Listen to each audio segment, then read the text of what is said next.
hope you guys like the intro. Totally ridiculous, but definitely a lot of fun to make. These two machines are quite unique. Very ridiculous. But this video is going to be more of a comparison, not an Unimog versus Haflinger. Because like, the Unimog is going to win, right? Like it's just going to win. But they're kind of interesting because they are fairly similar in a lot of ways. And I think the Haflinger took a lot of inspiration from the Unimog. So yeah, let's just talk about it.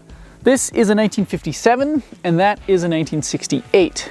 The Unimog has 30 horsepower, whereas the Haflinger has 27. Now that sounds comparable until you understand that this is a 1.8 liter diesel with a lot more torque. The Haflinger is actually quite a bit faster.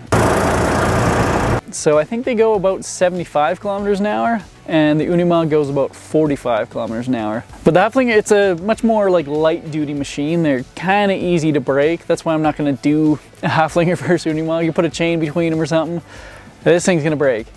It's the perfect acreage machine though. Like putting anything in the box, like it's fairly low. It's super handy, it starts up, it's a gas, so just much easier to start and run. This thing takes a little bit to start and then warm up, of course. You don't want to be turning this thing on and off lots. This thing is, well, it's basically a tractor, right? It's got the 2 PTOs and 30 horsepower, but 6 speeds, and the reduction gearboxes means like first is very low.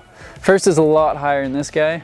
This is a 5-speed. They both actually have the ability to lock the front and rear diff, which is kind of cool. The Haflinger, actually you can lock the front and rear individually, and the Unimog, it's just all locked or all-wheel drive. They both actually have the folding windshield, folding flat window, kind of this military like flat steel look. The Haflingers are called mini Unimogs sometimes, and I think that's just because of that.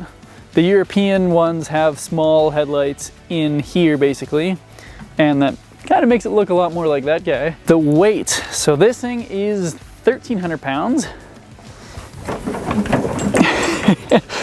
And the Unimog is roughly 4,000 pounds. So there's obviously a huge difference there.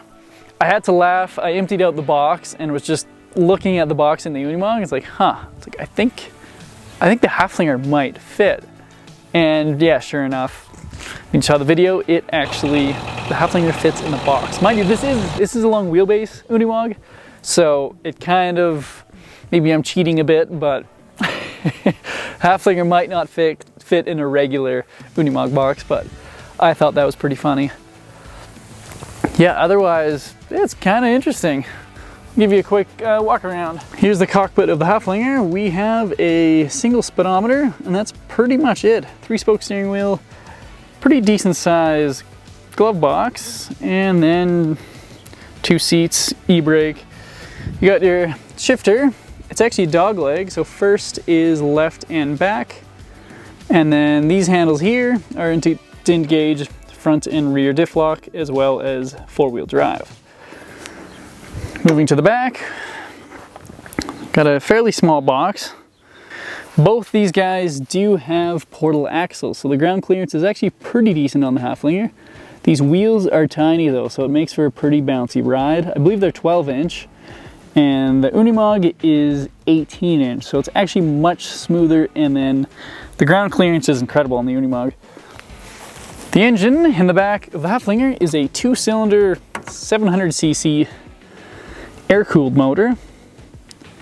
So it's fairly peppy, but it doesn't really have much for torque. But it propels this thing pretty well. I mean, the Haflinger's a light machine, so it doesn't need tons of power necessarily. They're both fully road legal, which means lights, turn signals. I guess that's pretty much it for both of them.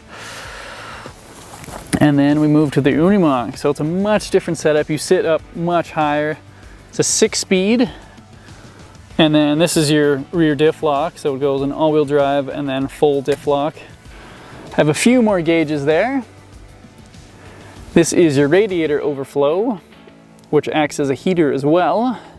But yeah, the Unimog is water cooled. The motor is basically, yeah, it's 1.8 liter versus a 700cc. So it's definitely a big difference. Moving on to the box. Obviously the box is much bigger on the Unimog. And then, well, we have the capability for a winch and stuff too with the PTO, which is sweet. This guy is basically for wagons. It's kind of a European mount. See him on the old European tractors as well. The Unimog is basically, I know I keep saying it, but it is pretty much a tractor in comparison. I would compare the Haflinger to like a newer side-by-side. That'd be a much more fair comparison, I think. Definitely have more leg room though on the Haflinger. Much more. But yeah, thanks for watching. I hope you learned something.